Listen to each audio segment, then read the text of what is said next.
Hey guys, happy Sunday. As you can tell, I'm sitting on the floor in my kitchen because this is like the only lighting where I'm gonna be like nice and bright because it's it's actually almost 5 at night, and the sun went down and I didn't realize it, and yeah. Anyway, but you're watching this in the morning. Anyway, so I wrote a blog post recently, and you won't see it until today, so it'll be linked in the description down below. But over the course of the weekend, I saw the movie The Arrival, and it was great. I'm not going to spoil it for you.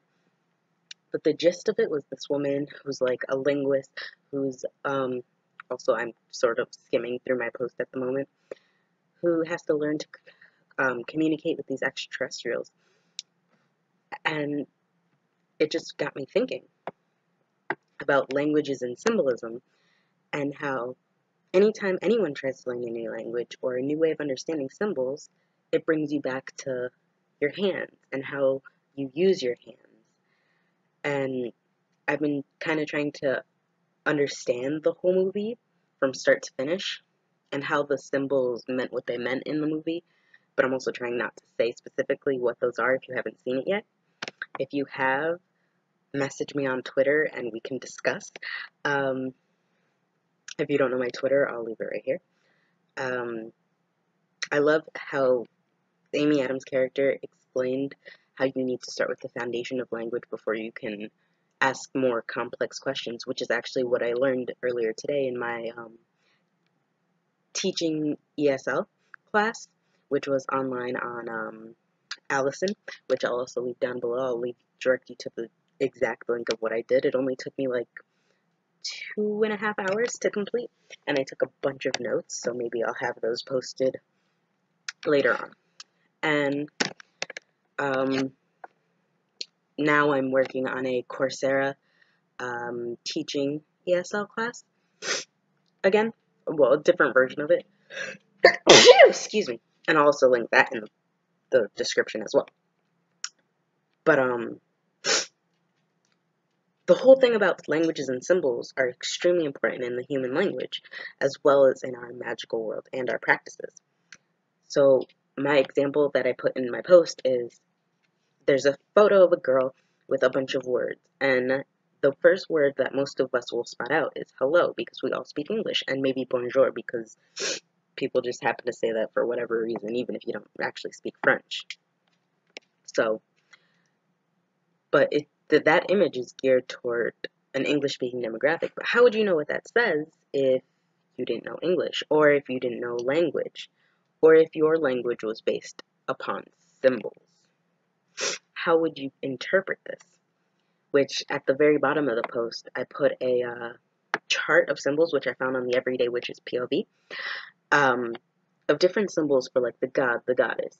If I went up to a stranger and showed them this circle of 2 moons, what would they actually say to me? What would they think it is? Which I find very fascinating. I double posted my post. But anyway, so I wanted to know, how do you guys go about creating certain symbols in your Book of Shadows, and how would they translate to me? Like, I went to read your Book of Shadows. Stop, Ash. If I went to read your Book of Shadows, what would I see? What would I be learning? And Bash is behind me. Hi guys, how you doing?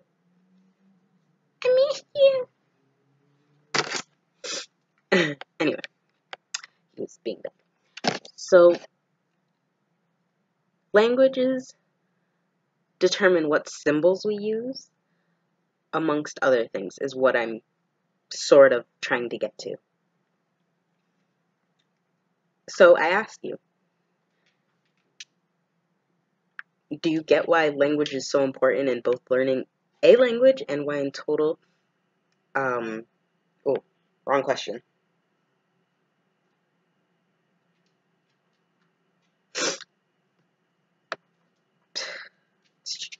I think I skipped something. Oh, I had another example. What if I told you a certain word meant something when the photo is showing you something else? but in another language, it could mean something completely different.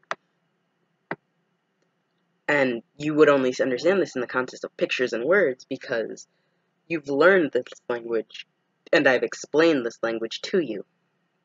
So that's how you're putting everything together. But if I threw a symbol at you, just any general symbol, how would you know what that means? How would you understand it? You need to figure it out.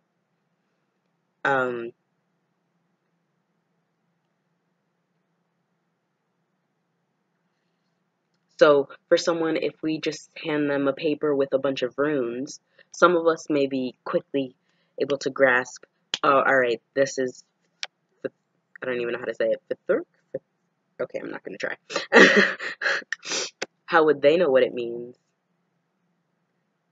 Or another example would be a tarot reader interpreting the cards. How do you know this symbol means that? How did they learn this? So that's what I'm trying to get to. Language is so important in both learning the language and symbols and how we use them in our context, in our practice.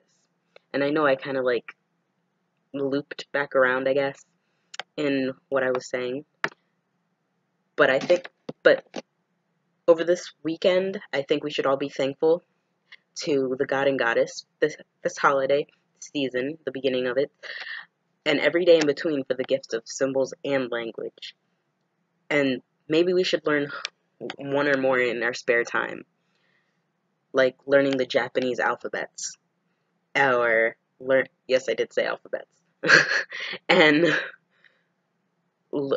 learning Gaelic, which is, I still haven't mastered that. I've learned how to write in Dragon script or Sanskrit, however you pronounce it, Anglo-Saxon script. I like to call it Dragon script. I've learned how to write in that. It's not really a spoken language, it's written communication.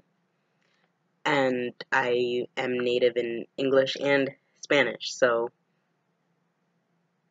I have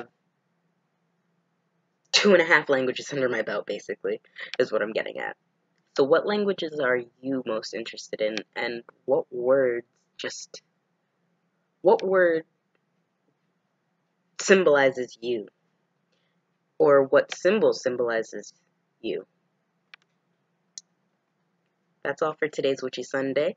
Sorry I tilted the camera up so high, I didn't mean to do that. So yeah, enjoy your Sunday, guys. Bye!